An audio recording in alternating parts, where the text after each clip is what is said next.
ఓం శరదిందు సమాకారే పరబ్రహ్మస్వరూపిణి వాసరాపీఠ నిలయే సరస్వతి నమోస్తుతే. మా ప్రియమిత్రులు వారణాసి శ్రీనివాస్ గారు ఆస్ట్రేలియా నుంచి, ముఖ్యంగా సిడ్నీ నుంచి, వారు విష్ణు సహస్రనామ స్తోత్రానికి శంకరాచార్యులు వారు రాసినటువంటి భాష్యానికి మేము చెప్పుకుంటున్నటువంటి పాఠాలు ఏవైతే ఉన్నాయో ఒక ఏడాది కాలం నుంచి, అంటే 2019 ఆగస్టు 11న ప్రారంభించాం.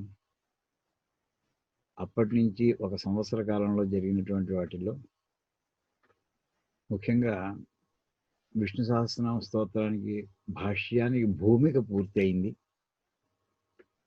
సుమారు 170 నామాలు, వాటికి భాష్యం కూడా చెప్పుకోవడం జరిగింది. ఈ సమయంలో మా మిత్రులు శ్రీనివాస్ గారు ఈ భాగాన్ని ఎలక్ట్రానిక్ మీడియా ఫామ్లో వారి పూజ్య మాతృశ్రీ అయినటువంటి శ్రీ సావిత్రమ్మ గారికి స్మృత్యంజలి రూపంగా ఇది సమర్పించుకుందామని అనుకుంటున్నామండి. దానికి మీ అనుమతి కావాలంటే, ఇదేమిటండి, ఇది పరమేశ్వరుని యొక్క అనుగ్రహంతో మనం ఈ కార్యక్రమం నిర్వహించుకుంటున్నాం. తప్పకుండా చేసుకోండి, ఆ కార్యక్రమం ఏం అభ్యంతరం లేదు మా తరఫు నుంచి అని చెప్తూ ఉండగా, దీని గురించి ఒక రెండు మాటలు ఏమైనా చెప్పమంటే, అసలు విష్ణు సహస్రనామ స్తోత్ర భాష్యానికి పీఠిక చెప్పుకోవడానికి 6 నెలలు పట్టింది. ఎందుకు అంత పట్టింది అంటే, విష్ణు సహస్రనామ స్తోత్రంలో శ్రీ మహావిష్ణువు యొక్క ఏదో గబగబా 1000 పేర్లు చదివేసుకోవడం కాదు. అసలు ఇది చెప్పినటువంటి మహానుభావుడు, సంకలనం చేసినటువంటి మహానుభావుడు భీష్మాచార్యుడు.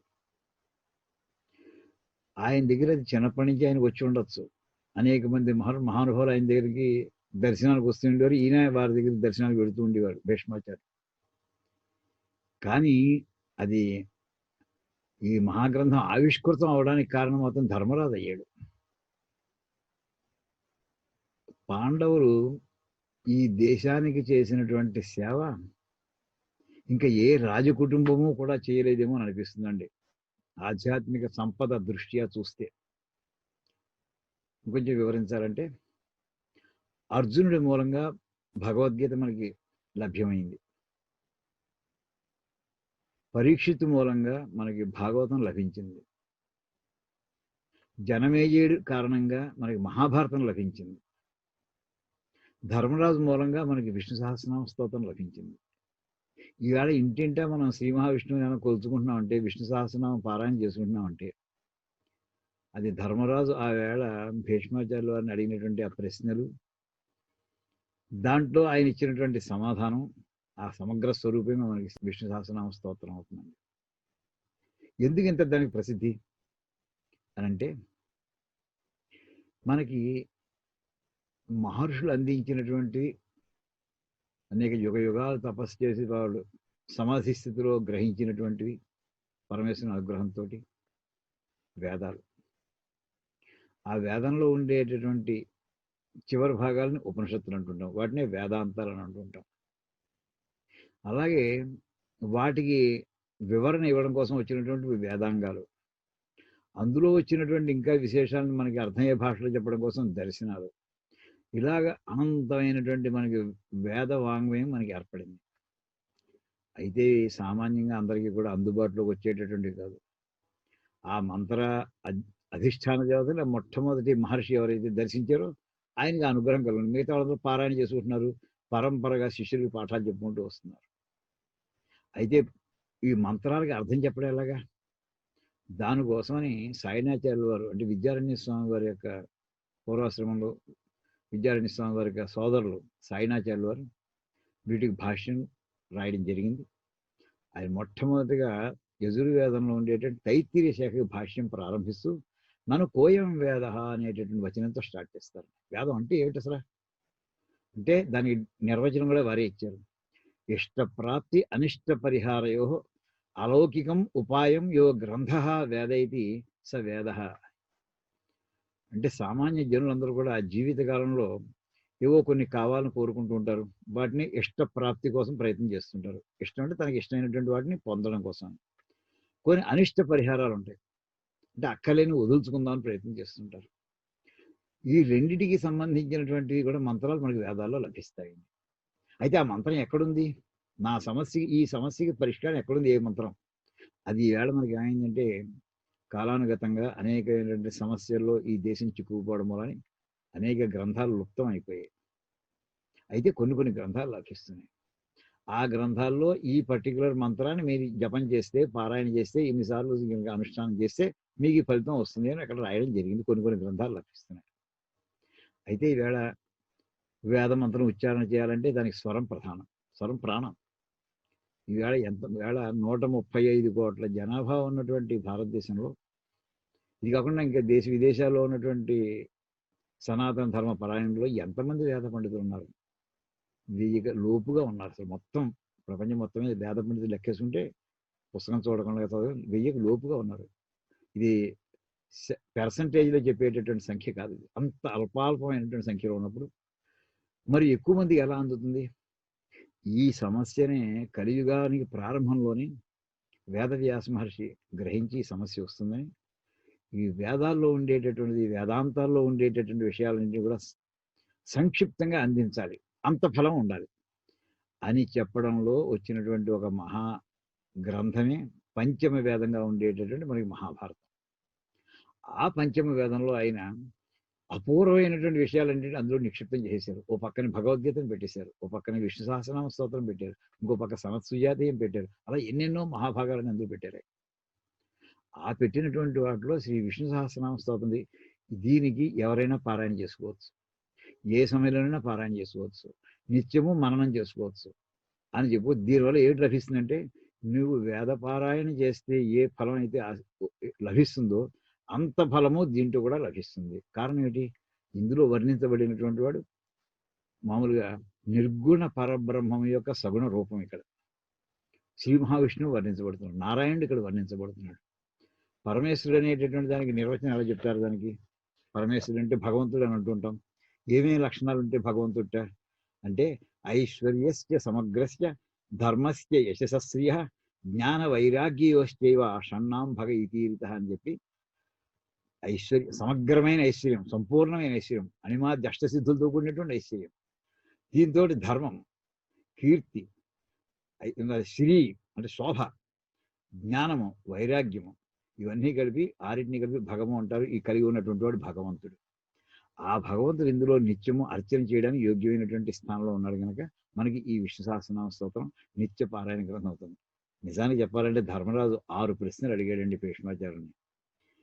కిమేకం దైవతం లోకే కింవాప్యేకం పరాయణం స్తువంతః కం కమర్చంతః ప్రాప్నుయుర్ మానవాశుభం కోధర్మ సర్వధర్మాణం భవతః పరమో మతః అని చెప్పు. అక్కడ ఆయన కింజపన్ ముచ్యతే జంతు జన్మ సంసార బంధనాథ్ అని 6 ప్రశ్నలు. కిమేకం దైవతంలోకే, ఒకే ఒక్క దేవుడి గురించి చెప్పబోయా. చాలా మంది దేవతలు ఉన్నారు, బహుదేవతాకమైంది మన సనాతన ధర్మంలో. ఇది ఒక దేవుడి గురించి చెప్పు. ఆయన ఎవరు? ఎవరిని జపం చేస్తే, ఎవరిని స్తోత్రం చేస్తే, ఎవరిని అర్చన చేస్తే అందరికీ కూడా శుభాలు కలుగుతాయి, మోక్షం లభిస్తుంది, సుఖశాంతులు లభిస్తాయి. ఇవే మామూలు అందరూ కోరుకునేటటువంటిది.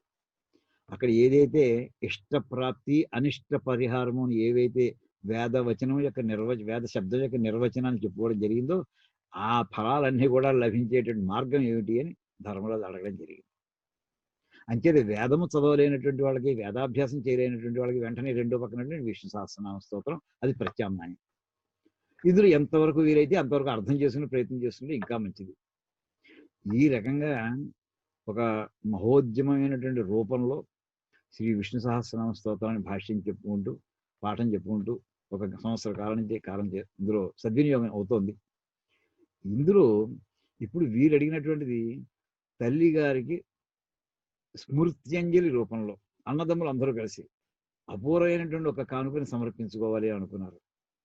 దీనికి వచ్చిన ఎక్కడుంది అసలు? మళ్ళీ వేదంలో చూసుకుంటే, అది వేదంలో నుండి వేదం అంతా అధ్యయనం అయిపోయిన తర్వాత ఆఖరిని శిష్యుడు గురుగారి ఇంటి దగ్గర నుంచి అంటే ఆశ్రమం నుంచి బయలుదేరి మళ్ళీ తన స్వగృహానికి బయలుదేరేప్పుడు మొత్తం ఇన్నాళ్ళు సుమారు 8ో ఏటో గురుకులంలో ప్రవేశించిన శిష్యుడు సుమారు 24-25 సంవత్సరాల వరకు అంటే 17-18 సంవత్సరాలు అక్కడ గురుకులంలో ఉండి అధ్యయనం చేశాడు, వేదార్థ అధ్యయనం చేశాడు, శాస్త్రాలు షడంగాలు చదువుకున్నాడు, వేదాంగాలు చదువుకున్నాడు, దర్శనాలు చదువుకుని అప్పుడు ఇంటికి బయలుదేరుతుంటే ఆఖరిని మళ్ళీ గురుగారు చెప్తారు, ఒరే అబ్బాయి ఎంత చెప్పిందో సారంలో కల్లా సారమైనటువంటి విషయం ఏమిటో తెలిసినా అది మాత్రం మర్చిపోకు అంటూ అక్కడ చెప్తాడండి ఆయన. ఏం పనులు చేయాలి, ఏ పనులు చేయకూడదు అంటే డూస్ డోంట్స్ అంటుంటానే అటువంటి మొత్తం అంతా చాలా సంక్షిప్తంగా చెప్తారండి. ఆ వాక్యాలు వింటుంటే ఎంత ఆనందంగా ఉంటాయి చూడండి. ఒక్క సెకండ్ కూడా ఎంతసేపు పట్టదు. వేదమనోచ్యాచార్యోంతే వాసిన మనుషాస్తి సత్యం వద ధర్మంచర స్వాధ్యాయాన్మా ప్రమద ఆచార్యాయ ప్రియం ధనమాహృత్య ప్రజాతంతుం మా వ్యవచ్ఛేత్సి సత్యాన్న ప్రమదితవ్యం ధర్మాన్న ప్రమదితవ్యం కుశలాన్న ప్రమదితవ్యం భూత్యైన ప్రమదితవ్యం స్వాధ్యాయ ప్రవచనాభ్యాన్న ప్రమదితవ్యం దేవపితృకార్యాభ్యాన్న ప్రమదితవ్యం అని చెప్పుకొచ్చి సత్యం మాట్లాడు, ధర్మాన్ని ఆచరించు, నువ్వు చదువుకున్నటువంటి సబ్జెక్ట్ మళ్ళీ మర్చిపోకు, మళ్ళీ పాఠం చెబుతూ ఉండు అంతా చెప్పి ఇవన్నీ మోస్ట్ ఇంపార్టెంట్ చెప్పి, అయితే నేను ఏ దేవుడిని ఉపాసన చేయాలండి అని అడుగుతామో మాతృదేవోభవ, పితృదేవోభవ, ఆచార్య దేవోభవ, అతిథి దేవోభవ, వీళ్ళు నీ దేవతామూర్తులు రా, నీకు జీవిస్తున్నటువంటి దేవతామూర్తులు వీళ్ళు. నువ్వు వీళ్ళని దేవతామూర్తిగా పెట్టి భావించి చేసుకో చాలు, నీకు సర్వ ఫలాలు నీకు లభిస్తాయి. వేద శాస్త్రాలు అధ్యయనం చేసి సంపూర్ణమైన భక్తిభావంతో ఏ పారాయణ కానీ లేకపోతే ఆ పరంపర నిలబెడతావో అంత ఫలము కూడా తల్లిని మాతృదేవతామూర్తిగా భావిస్తే నీకు అంత ఫలం వస్తుంది. అంతలా సేవించు, తండ్రిని సేవించు, నీకు పాఠం చెప్పినటువంటి ఆచార్యుని సేవించు, ఇంటికి వచ్చినటువంటి అతిథిని సేవించు. ఎంత సంక్షిప్తంగా చెప్పారు గురుగారు. నాకు ఎప్పుడైనా అనుమానం వస్తే ఏం చేయాలి, ఆ విషయం అనుమానం వస్తుంది.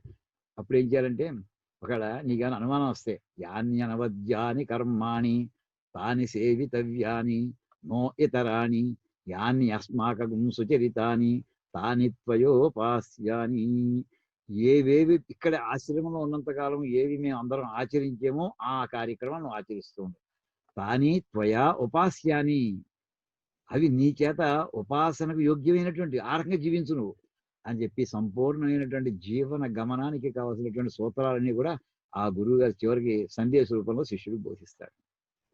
సరిగ్గా ఇక్కడ నాకు అనిపించిందంటే ధర్మరాజు అక్కడ వేదం చెప్పినటువంటి ప్రయోజనం ఏమిటి సార్, వేదం అనే మాటకి నిర్వచనం ఏమిటి? ఇష్టప్రాప్తి అనిష్ట పరిహారం.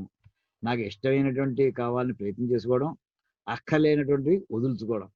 ఇది నిజంగా మనం పుట్టినప్పటి నుంచి ఎవరు మరి కోసం పట్టించుకున్నారండి అసలు? మొట్టమొదటి వచ్చేది తల్లి.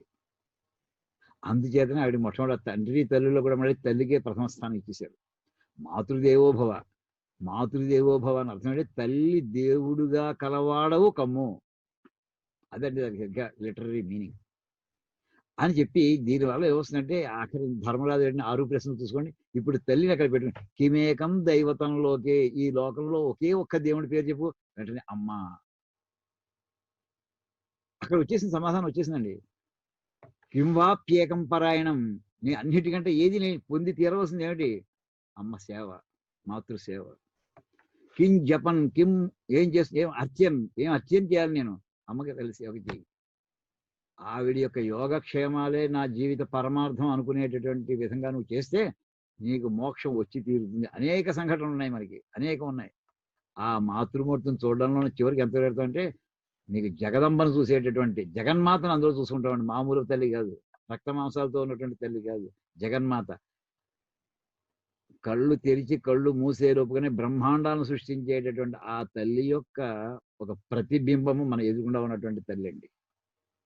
అటువంటి ఆ తల్లికి ఏం చేయగలం నేను? ఆ ఆర్తితోటి, మా శ్రీనివాస స్నేహితుడు గారు ఆయన ఆర్తితోటి ఏం చేయగలం మేము అంటే ఆ పరమాత్మ యొక్క వస్తువును పరమాత్మ రూపంలో ఉన్నటువంటి తల్లికి అంకితం చేద్దాం. త్వదీయం వస్తు గోవింద తుభ్యమేవ సమర్పి, మేము కొత్తగా ఏం పట్టరాలేమయ్యా, నీ వస్తువునే నీకు సమర్పిస్తాం. నదిలో నుంచుని సంధ్యావం చేస్తూ అర్ఘ్యప్రదానం చేసేప్పుడు నదిలో నీళ్లే తీసుకుని మళ్ళీ నదిలోకే వదిలిపెట్టేస్తాం. అలా పరమాత్మకు సంబంధించినటువంటి విష్ణు సహస్రనామ స్తోత్రంలో శంకర భాష్యంలో చెప్పుకున్నటువంటి ఏ విషయాలు అయితే ఉన్నాయో పరమాత్మ సంబంధించి, జగన్మాత సంబంధించి, ఇక్కడ జగన్మాత, జగత్పిత అందరూ కూడా ఒకే ఒక్క రూపంలో వస్తారండి. అది మళ్ళీ ఆవిడికే సమర్పించుకుందాం. తల్లి రూపంలో ఉన్నటువంటి జగన్మాత. ఈ రకంగా చేయడంలో చివరి ఇంకొక మాట కూడా అనుకోవచ్చండి. అప్పుడప్పుడు అంత మన కోసమే పట్టించుకుని, మన ఇష్టం మనకు పొందే, మన ఏది కావాలో పాపం పట్టించుకుంటూ, ఏది అక్కర్లేదో దూరంగా తీసేస్తున్నటువంటి తల్లి విషయంలో మనం అప్పుడప్పుడు కొంచెం అంత 70% మనం సరిగ్గా చేసి ఉండకపోవచ్చును. అయినా కుపుత్రో జాయేత క్వచిదపి కుమాత నభవతి, ఎక్కడైనా చెడ్డ కొడుకు ఉండొచ్చేమో కానీ చెడ్డ తల్లి ఉండదండి అని మళ్ళీ శంకరాచార్య వారు చెప్తారు. అపరాధ స్తోత్రం, దేవి అపరాధ స్తోత్రం సరిగ్గా ఆ రకంగా అనుకుంటూ, ఎక్కడైనా ఈ అన్నదమ్ములు అందరూ కూడా ఎంత సఖ్యంగా ఉన్నారు చూసిన వారి యొక్క వచనాలు, తల్లి ఎడల వాళ్ళు చూపించినటువంటి ప్రేమ, ఇవన్నీ చూస్తే చాలా ఆశ్చర్యం ఇస్తుంది, ఆనందం ఇస్తుందండి. అటువంటిది మా శ్రీనివాస్ గారు వాళ్ళు చేస్తున్నటువంటి ఈ సమర్పణ అంటే, ఈవేళ లేటెస్ట్ టెక్నాలజీ ఉంది కనుక ఆ టెక్నాలజీని ఉపయోగించుకుంటూ వచ్చినటువంటి ఈ గ్రంథభాగాన్ని మళ్ళీ తల్లికి సమర్పించుకుంటూ చేసినటువంటి దానికి వారందరికీ కూడా నా మనస్ఫూర్తిగా అందరికీ అభివందనములు తెలియజేస్తున్నానండి, అభినందనలు తెలియజేస్తున్నాను. స్వస్తి.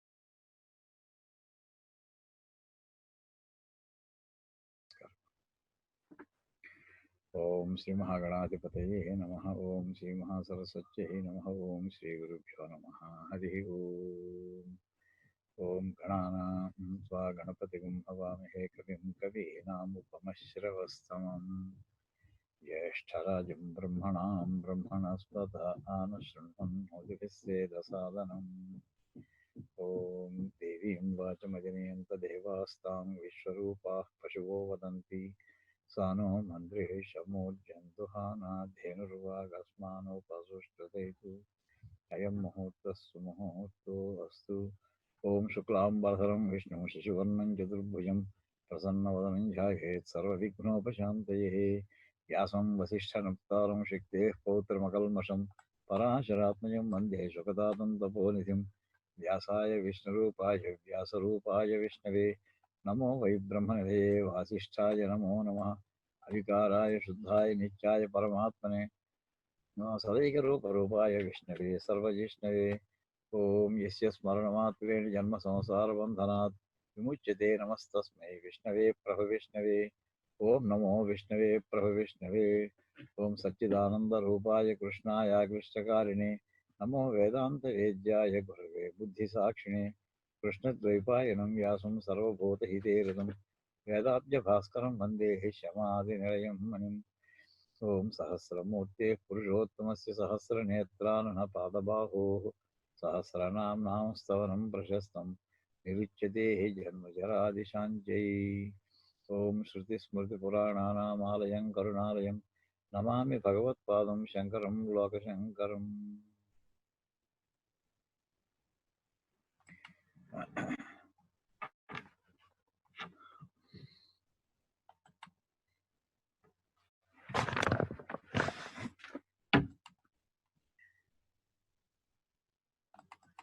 మనం ఇంతకుముందు విష్ణు శబ్దాన్ని చెప్పు ముందు విష్ణు సహస్రనామ స్తోత్రంలో ప్రథమ నామం అయినటువంటి విశ్వ శబ్దానికి ఎన్ని రకాల అర్థాలు ఇచ్చారో ఆ భాష్యం అంతా చూసుకుంటూ వస్తున్నాం మనం. అందులో మనం ఈ 32 పేజీ ఈ పుస్తకం ప్రకారం ఇందులో ఇక్కడ ఉన్నాం, కొంత చెప్పుకున్నాం మనం. అందులో అది కంటిన్యూ చేద్దాం ఇక్కడి నుంచి.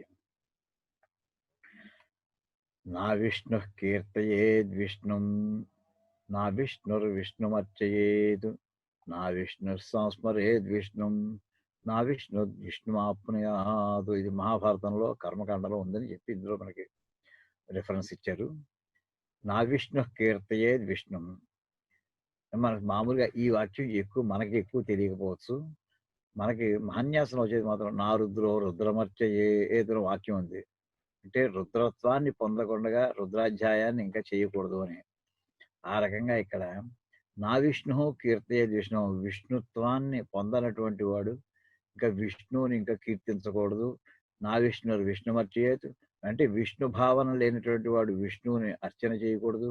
నా విష్ణు సంస్మరేద్ విష్ణు, విష్ణువుని స్మరించకూడదు. నా విష్ణురు విష్ణుమాప్నుయాత్, అటువంటి వాడు కనుక చేసేవాడు విష్ణువుని పొందలేడు. ఆప్నుయాత్ అంటే పొందలేడు. సర్వా ఇది అయిన తర్వాత నెక్స్ట్ది సర్వాణ్యేతాని నామాని పరస్య బ్రహ్మణో నఘ ఏవమేతాని నామాని దేవదేవస్య కీర్తయేదు. ఇందులో సహస్రనామాలు చెప్పినటువంటి సర్వాణి ఏతాని నామాని, ఈ సమస్తమైనటువంటి నామాలు కూడా పరస్య బ్రహ్మణ, హే అనగా పాపరహితుడా, అఘము అంటే పాపం, అనఘ అంటే పాపము లేనటువంటి వాడు, హే అనఘ ఓ పాపరహితుడైనటువంటి వాడా, బ్రహ్మణ నామాని, ఇవన్నీ కూడా పరబ్రహ్మం యొక్క నామములే. సర్వాణి ఏతాని, ఇవన్నీ కూడా అంటే ఇప్పుడు చెప్పబోయేటటువంటి మొత్తం అంతా ఏవైతే ఉన్నాయో అవన్నీ కూడా పరమాత్మ ఏదో విష్ణువు, మళ్ళీ పరమాత్మ అంటే మనకి ఎలా చెప్పుకుంటామంటే నిర్వికార పరబ్రహ్మం కంటే కొంచెం లోయర్ స్టెప్ ఏమో, ఇలాంటివి ఏం కాదు, సేమ్ స్టెప్ అని చెప్పడం కోసం స్పష్టంగా ఇక్కడ చెప్తున్నాడు. పరస్య బ్రహ్మణ, పరబ్రహ్మం యొక్క నామములే. మామూలుగా పరబ్రహ్మం నామాలు 3 ఉన్నాయి. ఓం తత్ సత్ అనేది మనకి భగవద్గీతలో వస్తుంది. ఓం తత్ సదితి నిర్దేశ బ్రహ్మణ త్రివిధ స్మృత అని వాక్యం అక్కడ కనిపిస్తుంది. ఓం తత్ సత్ ఆ 3. ఇది కాకుండా సర్వాణి ఏతాని నామాని, ఇప్పుడు ఉన్నటువంటి చెప్పబోయేటటువంటి సమస్తమైన నామధేయములు కూడా అవి పరబ్రహ్మం యొక్క నామధేయములే. ఏవమేతాని నామాని దేవదేవస్య కీర్తయేది, వీటిని అన్నింటినీ వినియోగించుకుంటూ దేవదేవుడిని, పరమేశ్వరుడైనటువంటి శ్రీ మహావిష్ణుని కీర్తించవలెను. యయ్యం కామమభిధ్యాయేత్ తం తమాప్నోత్య సంశయన్ సర్వాన్ కామానవాప్నోతి సమారాధ్య జగద్గురుం. ఏ ఒకసారి అందరూ కూడా మోక్ష ప్రాప్తి కోసమే ఈవేళ శ్రీ మహావిష్ణువుని ఆశ్రయించక్కర్లేదు. ఇంకేదంటే లౌకికంగా ఉన్నటువంటి వాళ్ళ యొక్క జీవులందరిలో కూడా తరతమ భేదాలు ఉంటాయి, స్థాయి భేదాలు ఉంటాయి, భక్తిలో కానీ ఆశ్రయించడంలో కానీ అవసరాలు కానీ. ఇప్పుడు మామూలుగా మనకి అర్థార్థి జ్ఞాని వీడు కాకుండా ఆర్తో జిజ్ఞాసుడు అర్థార్థి, మనకి అక్కడ మనకి భగవద్గీత ఆర్తుడైనటువంటి వాడు జిజ్ఞాసు. ఆర్తుడు అంటే ఒక సమస్య ఎదురకుండా వచ్చి కూర్చుంది, అది ఇప్పటికిప్పుడు మనకి అందులో పరిష్కారం బయటపడాలి. అలాంటప్పుడు ఏం చేయాలి? పరమాత్మని సేవించి నాకు ఆ పరిష్కారాన్ని ముందర చూపించు స్వామి, తర్వాత మన భక్తి ఈ మోక్షాన్ని ఆలోచిస్తానేవాడు కోట్ల మంది ఉంటారు. అలాంటి వాళ్ళకి ఎం కామం అభిధ్యాయేత్, ఏ కోరికలనైతే కోరుకుంటాడో తం తం ఆప్నోతి అసంశయం, సంశయం రహితముగా అన్నిటినీ కూడా పొందుతాడు. సర్వాన్ కామాన్ అవాప్నోతి సమారాధ్య జగద్గురుం, జగద్గురుం సమారాధ్య, పరమేశ్వరుడైనటువంటి పరమాత్మ అయినటువంటి విశ్వ గురువు అయినటువంటి శ్రీమన్నారాయణ కనుక ఆరాధన చేసిన తర్వాత అన్ని కోరికలను పొందుతాడు అని ఇక్కడ చెప్పుకొస్తూ, ఇక్కడ ఈ వాక్యానికండి, దీనికి యాక్చువల్లీ ఈ ఒక్క వాక్యానికి వివరణ కింద నాకు భాగవతంలో పోతన గారు రాసినటువంటి దాంట్లో ఒక చిన్న వాక్యం మనకి స్ఫురిస్తుంటుంది. ఈ కోరికలు అనేప్పుడు ఎన్ని రకాల కోరికలు ఉండొచ్చు, ఇదే మనకి మహాన్యాసంలో కూడా కనిపిస్తుందండి. ముందు మహాన్యాసంలో ఉన్నటువంటి ఆ కోరికల లిస్టు చదివి వినిపిస్తాను ముందర ఒక్కసారి. మనకి అందులో మహాన్యాసంలో ఇంకా దిగ్బంధం చేసే ముందు ఆదౌశంచమిచ్చనువాకం తతో నమస్తే రుద్రమన్య వీచ్యేకాదశానువాక అను అగ్నా విష్ణు సదోషేత్యేకమేకమనువాకం జపేదు సర్వేషాం వారే వారే పునరారాధయేదు. ఇది మనం స్కాన్ చేసి పెట్టాను, ఒకసారి చూస్తాను, చూసి చెప్తాను. ఇందులో చూద్దాం.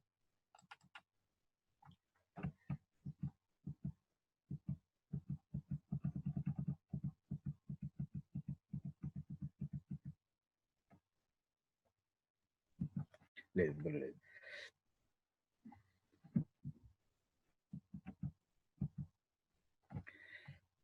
అక్కడ చెప్తూ తదేతద్ రుద్రవిధానం ఉత్తమారాధనం సదా పాపక్షయార్థి వ్యాధి విమోచనార్థి జీవితార్థి మోక్షార్థి శ్రీకామ శాంతికామ పుష్టికామ తుష్టికామ వృద్ధికామ ప్రజ్ఞాకామ మేధాకామ ఆయుష్యకామ ఆరోగ్యకామ అన్నాద్యకామ కుర్యాత్ ఏవం కుర్వన్ సిద్ధిమవాప్నోతి. ఎన్ని రకాల కోరికలు సమస్యలతో ఉంటారు చూడండి, ఎన్ని రకాల కోరికలు ఉంటాయో. సదా పాపక్షయార్థి, ఎప్పుడూ పాపాలు చేసినటువంటి వాడు చాలా మంది. ఒక్కోసారి నాకు అలాంటి పరిస్థితులు ఒక అతను చెప్పాడు, నేను పుట్టిన తర్వాత ఈ వేళ వరకు ఒక్క మంచి పని చేయలేదండి, ఇదే మొట్టమొదటి మంచి పని అన్నట్టు ఒక కుర్రవాడిని రక్షించిన సందర్భంలో అతను పేర్కొంటాడు. అతను అలాగా పాపాలు చేసిన పాపాలను ఎప్పుడో పోగొట్టుకోవాలనేటువంటి భావన కలిగినప్పుడు ఆ సదా పాపక్షయార్థి, ఆ రకంగా నిత్యము చేసినటువంటి పాపాలని కూడా క్షయం కావాలి కోరికలు కొంతమంది. వ్యాధి విమోచనార్థి, ఎక్కువ మంది ఇందులో పడుతుంటారు మామూలు ఏజ్ వచ్చిన తర్వాత. ఈ సమస్య ఆరోగ్య సమస్యలోంచి బయటపడి నాకు స్వస్థత కావాలి అని కోరుకునేటటువంటి వాళ్ళు ఏం కోరుకుంటారు? జీవితార్థి, ప్రాణాలతో ఉంటే చాలు. మోక్షార్థి, మోక్షాన్ని కోరుకునేవాడు. శ్రీకామ, ఐశ్వర్యాన్ని కోరుకునేవాడు. శాంతి కామ, నాకు పరమశాంతి కావాలనుకునేవాడు. పుష్టి కామ, దేహం కాస్త పుష్టిగా ఉండాలి. లేకపోతే అన్ని రకాల పుష్టి, అష్టవిధ పుష్టులు అంటే మనకి నమ్మకంలో వస్తుందండి ఇది. పుష్టిన అంపతయే నమః. అక్కడ ఎన్ని రకాల పుష్టి అంటే ఇంట్లో పుష్టి, వీధిలో పుష్టి, అన్ని రకాల పుష్టిలు కూడా ఉండాలని చెప్తూ రకరకాలు చెప్తారు. తుష్టి కామ, నాకు సంతృప్తి కావాలి. వృద్ధి కామ, గ్రోత్ కావాలి సర్వీస్లో. ప్రజ్ఞాకామ, ప్రతిభ కావాలి. మేధాకామ, జ్ఞాపక శక్తి కావాలి కోరుకున్నాడు. ఆయుష్యకామ, అల్పాయుష్కుడు అయిపోయాడు, వాడికి ఆయుష్ తక్కువ ఉందని తెలిసింది, ఆయుష్ కోరుకుంటాడు. ఆరోగ్యకామ, ఆరోగ్యాన్ని కోరుకు. అన్నాద్యకామ, నీ అన్నదాతని కావాలి, లేదా నాకు నిత్యం అన్నానికి లోటు లేకుండా ఉండాలి, ఇలాగా చేసుకునేవి. ఇవన్నీ రకరకాల కోరికలు. ఈ కోరికలన్నీ కూడా కుర్యాత్ ఏవం కుర్వన్ సిద్ధిమవాప్నోతి. ఈ రకంగా మహన్యాసపూర్వకంగా రుద్రాభిషేకం చేస్తే మనకి ఈ కోరికలన్నీ తీరుతాయి అని చెప్పి అక్కడ కట్టాం. మనకి విష్ణువైనా ఈశ్వరుడు, మనకి శివుడైనా ఒకటే అనేటటువంటి భావంతో శివాయ విష్ణు రూపాయ శివరూపాయ విష్ణు అనే వాక్యం, అది అత్యద్భుతమైన వాక్యం అండి. అది నువ్వు మహన్యాసపూర్వకంగా రుద్రాభిషేకం చేసినా సరే, లేక ఇంకో రకంగా చేసినా సరే. ఇక్కడ చూడండి, భాగవతంలో మనకి ఆ వాక్యాలు కనిపిస్తాయి ఒక చోట. వినుము, ఇందాక దగ్గర ఇక్కడ ఏ ఏ వాక్యాలు వచ్చాయో ఆ వాక్యాలే ఇక్కడ కూడా కనిపిస్తాయండి. వినుము, బ్రహ్మవర్చస్సు కాముడైన వానికి ఏ రూపంలో మనం ఆరాధన చేయాలో ఇక్కడ ఇచ్చాడండి. బ్రహ్మవర్చస్సు కాముడైనటువంటి వాడికి వేద విభుడకు చతుర్ముఖుండును, అంటే 4 ముఖాలు ఉన్నటువంటి బ్రహ్మగారిని, చతుర్ముఖ బ్రహ్మని రూపంలో పరమేశ్వరుని ఆరాధన చేయాలట.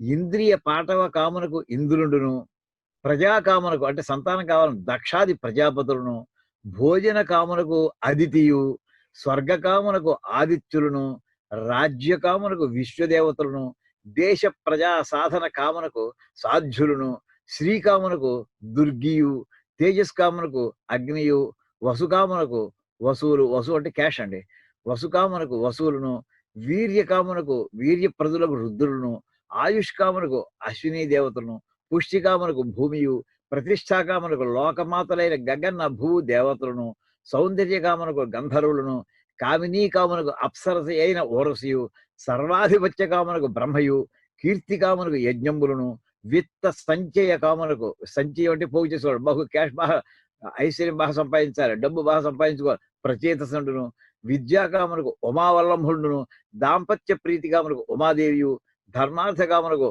ఉత్తమ శ్లోకుండైన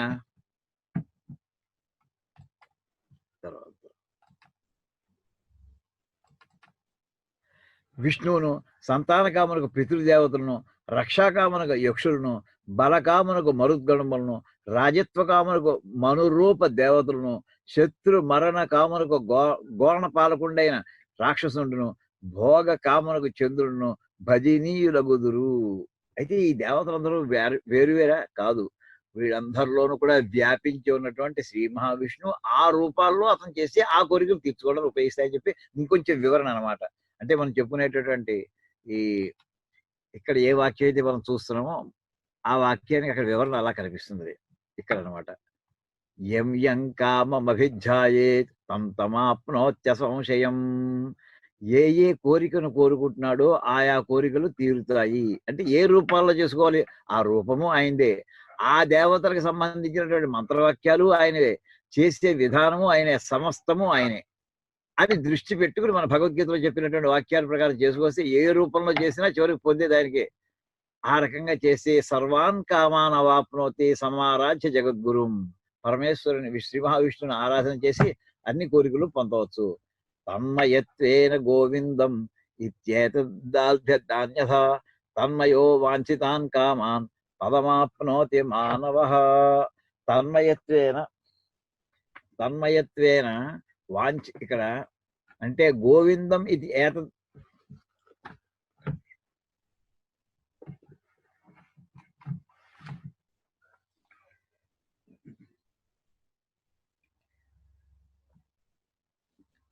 ఆ గోవింద అర్చన చేస్తున్నప్పుడు తన్మయత్వంతో కనుక చేస్తే తన్మయ వాంఛితాన్ కామాన్ పదం ఆప్నోతి మానవః. మనుష్యుడు వాంఛితాన్ కామాన్ కోరుకున్నటువంటి కోరికలన్నింటినీ కూడా ఆప్నోతి పొందుతాడు. పదం ఆప్నోతి, శ్రీ మహావిష్ణు యొక్క స్థానాన్ని కూడా పొందుతాడే అని విష్ణు ధర్మోత్తర పురాణంలో ఉందండి.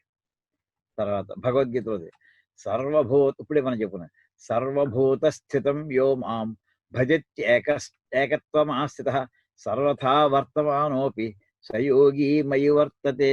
ఆరో అధ్యాయంలో ఇందుది.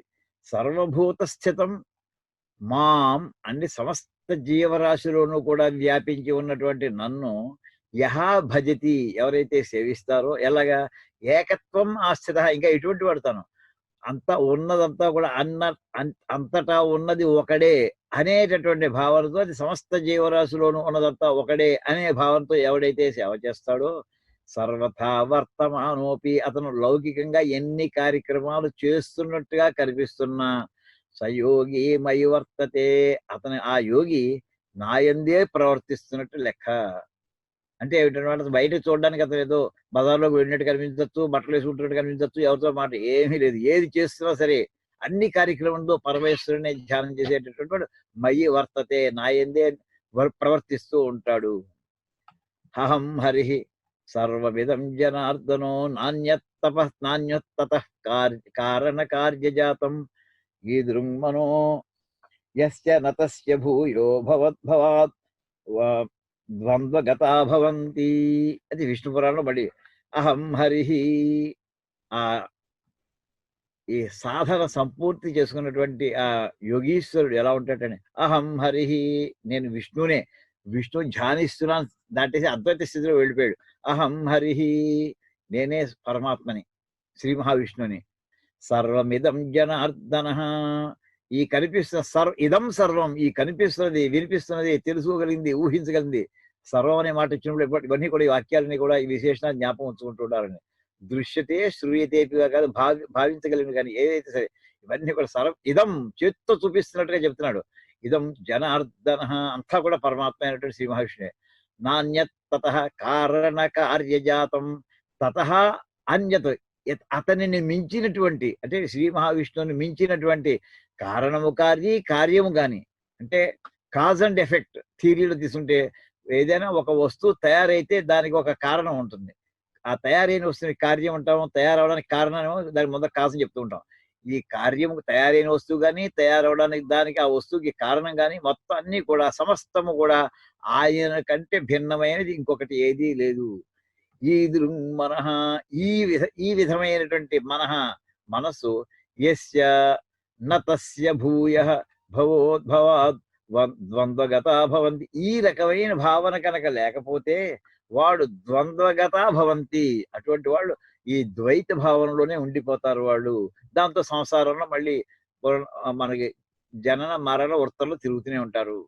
భవ ఉద్భవాహ, అంటే పుడుతుండడం మళ్ళీ పుడుతుండడం, అంటే పునర్జన్మ వస్తూనే ఉంటుంది. అంటే ఈ చక్రం నుంచి వాడు బయటపడరు. ఎవరు? ఈ దృంగ్మనః యస్య నతస్య, ఈ రకమైనటువంటి మనస్సు ఎవనికి లేదో వాడికి, ఉన్నటువంటి వాడు పరమాత్మలోనే లీనమైపోయి ఉంటాడు అని చెప్పుకొస్తా. అక్కడ ఇంకోటి చెప్తారండి, గురువు యొక్క స్థానం ఏమిటి అక్కడ చెప్తూ, గురోర్యత్ర పరీభావో విందావాపి ప్రవర్తతే కర్ణో తత్ర పిధాతివ్యౌ గంతవ్యం వా తతోన్యతః. ఇది మనుస్మృతిలో వాక్యం అండి. ఎక్కడైనా ఒక నలుగురు కలిసి కూర్చున్నప్పుడు మనం ఎవరి దగ్గర అధ్యయనం చేస్తున్నామో, ఆ అధ్యయనం చేస్తున్న గురువుని ఎవరైనా, ఆ మిగతా వాళ్ళలో ఎవరైనా నిందిస్తున్నా, లేక గురువు రూపంలో ఉండేటువంటి బ్రహ్మ విష్ణు మహేశ్వరుడు మనకి గురుత్రయ రూపంలో ఉన్నారని మనం మనకి సహస్రలింగార్చన మొట్టమొదట బ్రహ్మ విష్ణు మహేశ్వరాత్మక గురుత్రయ దేవతాభ్యో నమః అని చెప్పి మనం సహస్రలింగార్చన ప్రారంభించేప్పుడు బ్రహ్మ విష్ణు మహేశ్వరుడు మనకి గురుత్రయంగా భావిస్తుంటాం. అలా మనకి అతి ప్రసిద్ధమైనటువంటి శ్లోకంలో కూడా గురుర్ బ్రహ్మ గురుర్ విష్ణు గురుర్దేవో మహేశ్వర గురు సాక్షాత్ పరబ్రహ్మ తస్మై శ్రీ గురవే నమః చెప్పే చూడ, అక్కడ గురువు కూడా చతుర్ముఖ బ్రహ్మ, విష్ణువు, మహేశ్వరుడు, సాక్షాత్ పరబ్రహ్మము కూడా నా గురువే అనేటటువంటి భావన చెప్తారు మనకి ఆ శ్లోకంలో. అటువంటిది ఆ గురువు యొక్క నింద గనక అవతల వాడు చేస్తూ ఉంటే, గురోర్ ఎత్ర పరీవాద నిందావాపి, మన గురువుని, మన గురుదేవుల్ని ఎవరైతే అవతల వాళ్ళు నిందిస్తూ ఉంటారో, లేక ఆయనకి కొంచెం అవమానం జరిగేటటువంటి పరిస్థితులు కనిపిస్తూ ఉంటాయో మనకి, ఆ నిందా వాక్యాలను వినకూడదు. అప్పుడు ఏం చేయాలట? కర్ణో తత్ర పిధాతవ్యౌ, చెవులు రెండు మూసుకుని గంతవ్యం అక్కడి నుంచి వెళ్ళిపోవాలి, వాకౌట్ చేసేయాలి అక్కడి నుంచి వెంటనే. తతోన్యత అక్కడ కానీ ఇంకెక్కడి నుంచి ఎక్కడ వినిపిస్తే ఎటువంటి గురువు యొక్క గురువుని నిందిస్తున్న వాక్యాలు కానీ గురువుకు అవమానం జరుగుతున్న ప్రదేశం కానీ అక్కడి నుంచి వెళ్ళిపోవాలి అని అక్కడ చెప్పొస్తూ తస్మాత్ బ్రహ్మైవ ఆచార్య రూపేణ అవతిష్టతే. ఇప్పుడు మనం చెప్పినటువంటి గురు బ్రహ్మ శ్లోకంలో ఉన్నట్టుగా తస్మాత్ బ్రహ్మైవ ఆచార్య రూపేణ అవతిష్టతే అంచేత అతను పరబ్రహ్మము ఆచార్య రూపంలో ఉంటాడు. ఇది వ్యాస స్మృతి.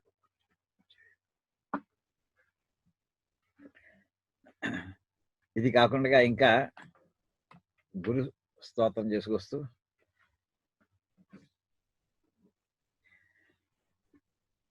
పరం హుతవహజ్వాలా పుంజస్యాంతర్వ్యవస్థితి నశౌరి చింతాభిముఖ జన సంవాస వైశసం. ఇది కాత్యాయన జాతం.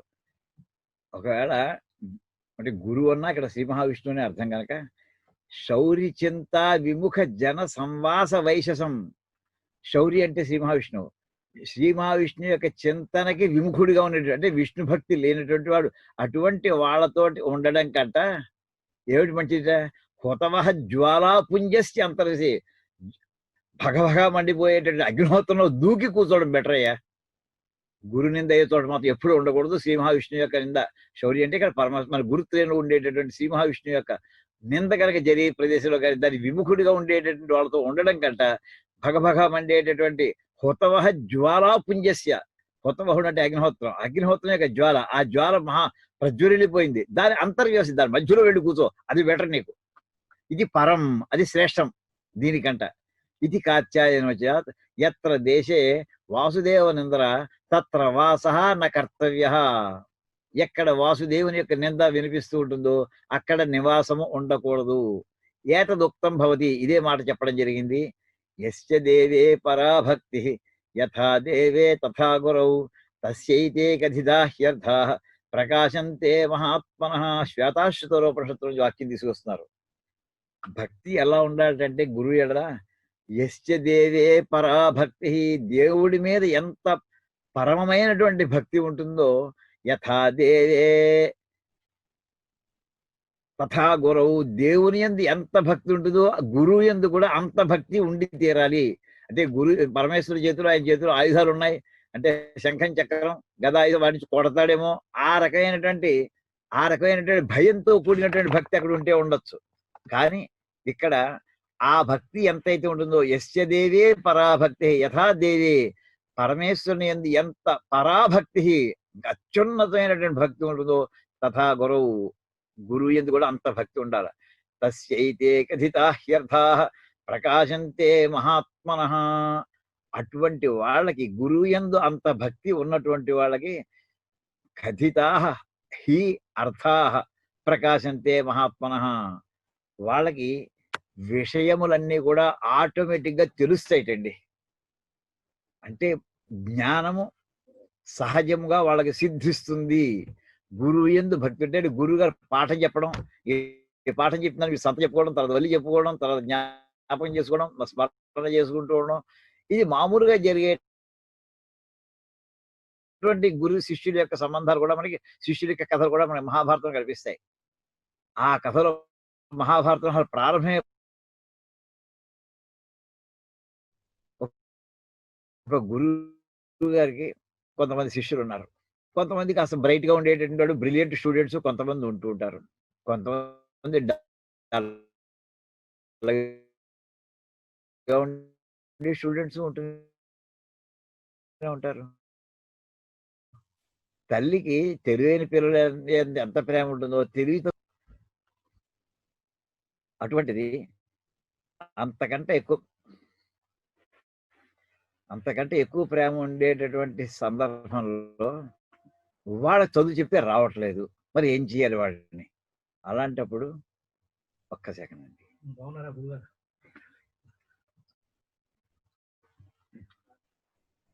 అటువంటి అప్పుడు ఆ గురువు యొక్క కటాక్షంతో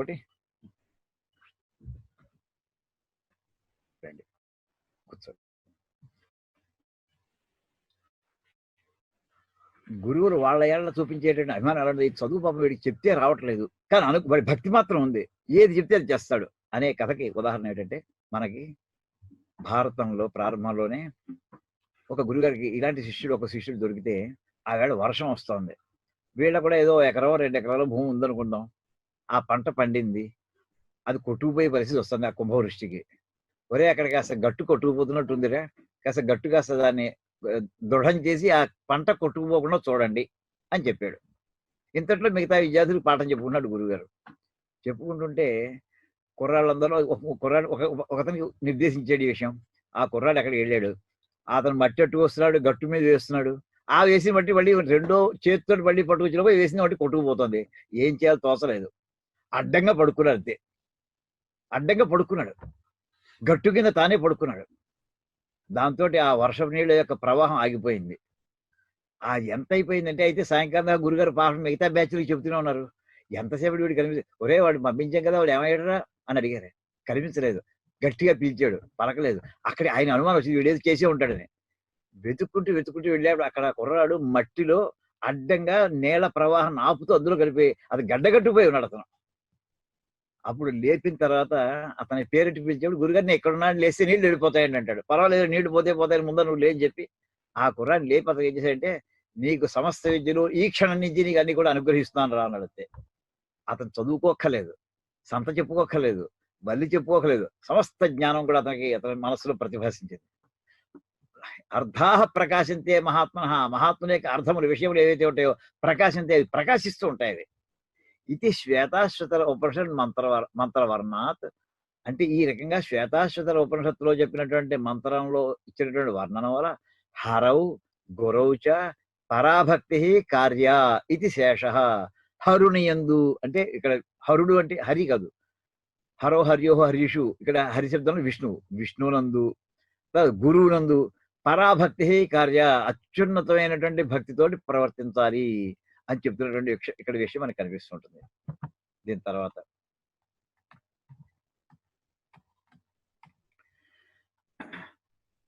అవశేన ఇంకా వదిలిపెట్టలేదు. అంటే ఇంతవరకు ఎన్ని తీసుకొచ్చారు మనకి?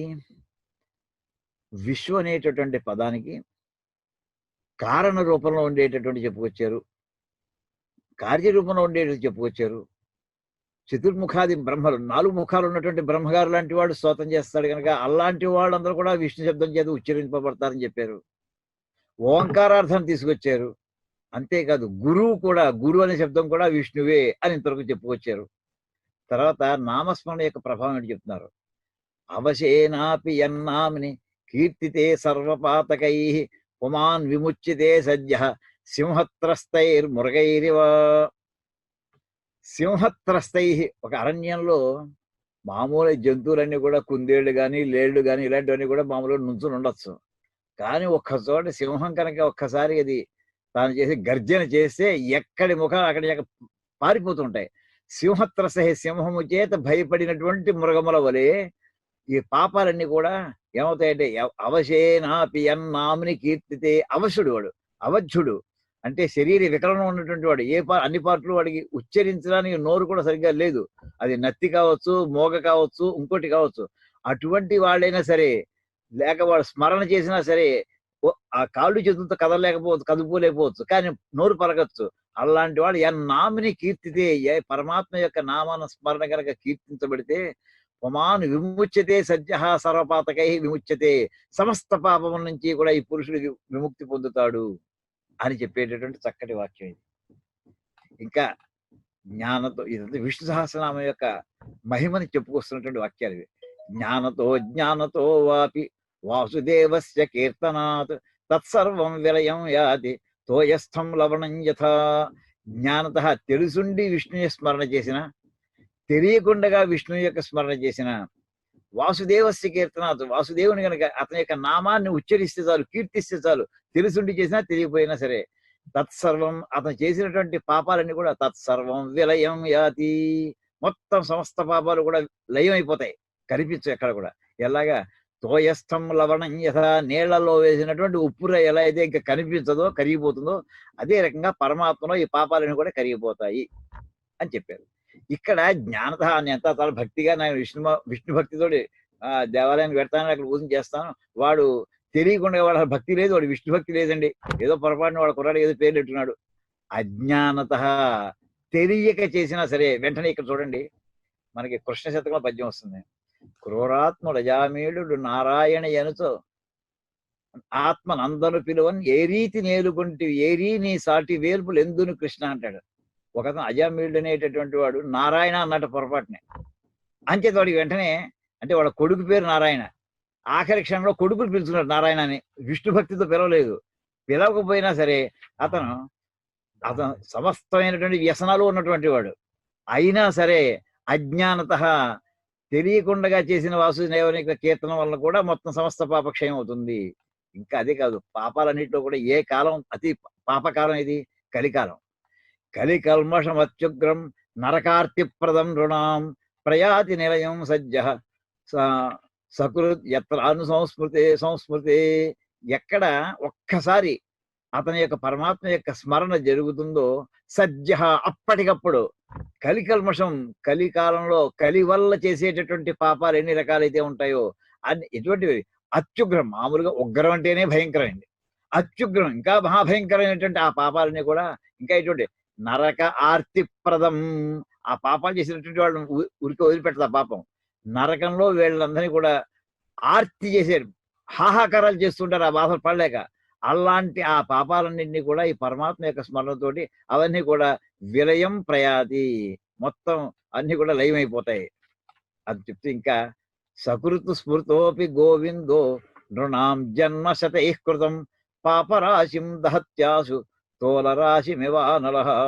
ఎంత వివరంగా చెప్పుకొస్తున్నారో శంకరాచార్య వారు. ఎక్కడెక్కడో అంటే ఒక వాక్యం వినకపోయినా రెండో వాక్యం వింటాడు, రెండో వాక్యం వినకపోయినా మూడో వాక్యం వింటాడు.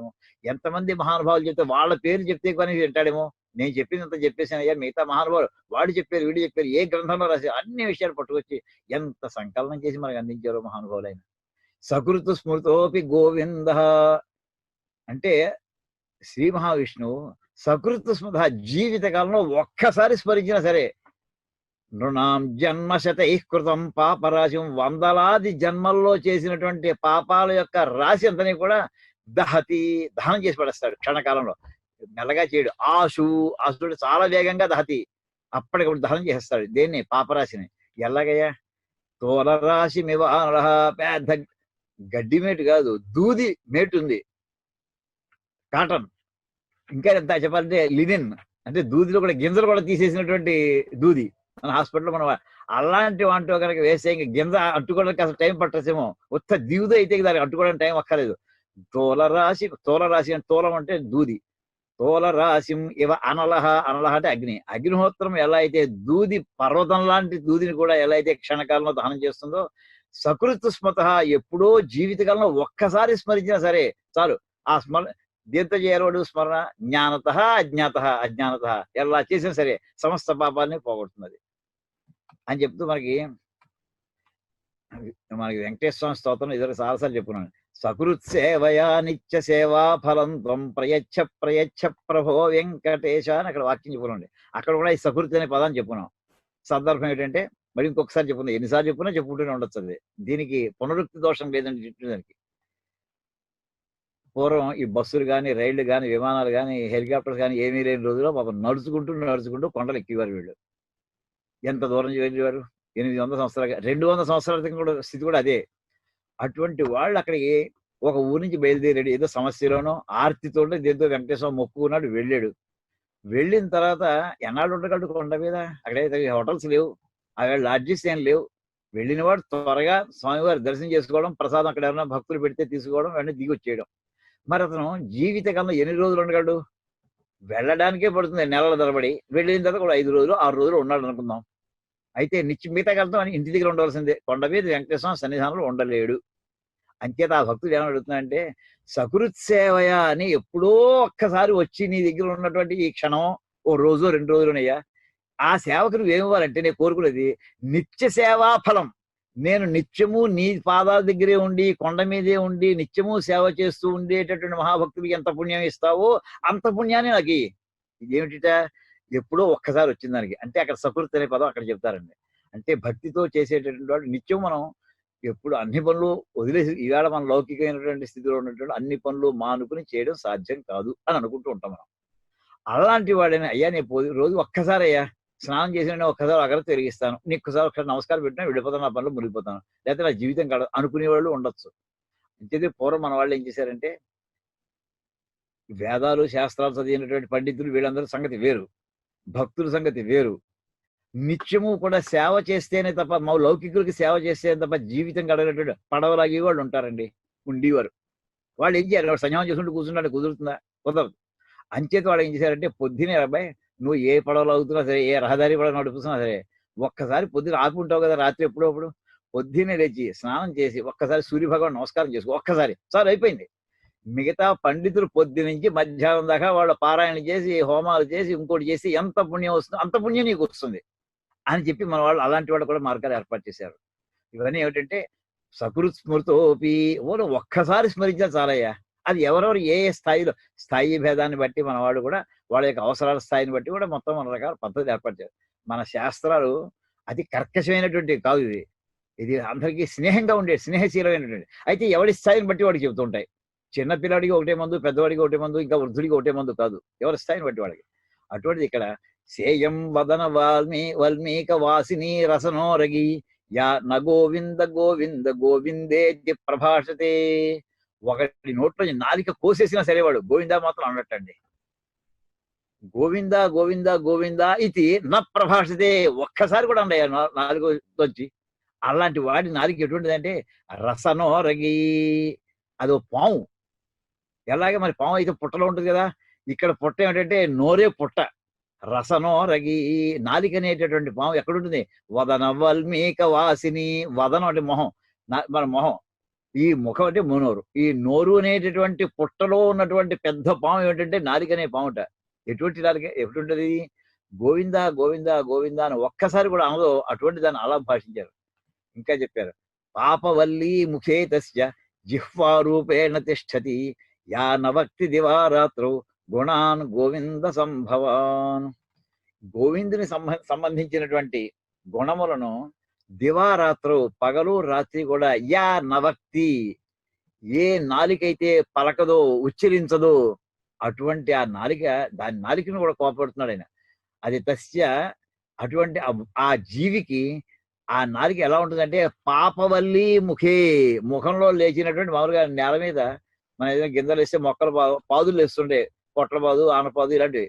ఆ నోట్లోంచి వచ్చినటువంటి ఏమిటంటే వీడికి ఆ నాలిక ఎటువంటిది అంటే అది పాపవల్లి, పాపం అనేటటువంటిది ఒక పాదు నోట్లోంచి వచ్చింది అంతే. అది ఏ రూపంలో ఉంది? నాలుగు రూపంలో ఉంది. వాడు ఒక్కసారి కూడా పరమాత్మని సంబంధించినటువంటి గుణాలని కీర్తించలేకపోతున్నాడు వాడు అని చెప్పుకొస్తూ సకృదుచ్చరితం ఏన హరిరిచ్చక్షరద్వయం బద్ధ పరికరస్తేన మోక్షాయ గమనం ప్రతి. సకృత్ ఉచ్చరితం ఏన, ఎవనైతే ఏదైతే సకృత్ ఉచ్చరితం ఒక్కసారి చక్కగా పలికాడు హరి అని, హరిరిచ్ అక్షరద్వయం, హరి అనేటటువంటి రెండు అక్షరాలు, అక్షరద్వయం రెండు అక్షరాలు, హ రి అనేటువంటి రెండు అక్షరాలని ఎవడైతే ఒక్కసారి లెస్సగా పలుకుతాడో బద్ధ పరికరస్తేనా మోక్షాయ గమనం ప్రతి. ఏదైనా మనం ఊరు వెళ్ళాలంటే డైరెక్ట్ గా మనం కట్టుబట్టలతో వెళ్ళిపోం, బ్యాగ్తో బయలుదేరుతాం. ఆ బ్యాగ్లో ఏం పెట్టుకుంటాం? బట్టలు పెట్టుకుంటాం, మిగతా అవసరం ఏంటంటే ఫైల్స్ పెట్టుకుంటాం, ఇంకా అవసరమైన చిన్న చిన్న వస్తువులు పెట్టుకుంటాం. అలాగా సామగ్రి అంతా తీసుకుని బయలుదేరతాడు. అలా ఇటువంటి వాడిట మోక్షానికి వెళ్ళాలని బయలుదేరినటువంటి వాడికి కావాల్సినటువంటి పరికరాలు ఏవైతే ఉన్నాయో ఆ పరికరాలన్నీ వాడు బస్తాలు చేతిలో పెట్టు బయలుదేరినట్టు పరికరము. బద్ధ పరికరస్తేన మోక్షాయ, మోక్షము అనేటటువంటి చోటకి వెళ్ళడానికి తనకి సహాయంగా ఉండేటటువంటి పరికరాలను కూడా పక్కనే పెట్టుకుని వెళ్ళినట్టే.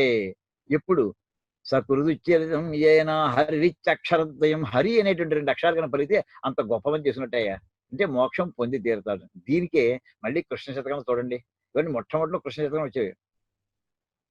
ఇదే మాట సరిగ్గా హరియను రెండక్షరములు హరియించును పాతకముల నంబు జనాభా అని అక్కడ చెప్పుకొస్తూ హరి అనేటటువంటి రెండు అక్షరాలు కనుక పలికితే పాపాలన్నీ కూడా పోతాయా అని అక్కడ చెప్పుకొస్తారు.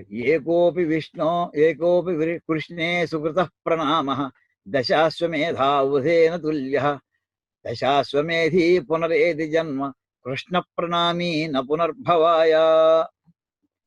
మనకి పుణ్యాలన్నింటిలో కూడా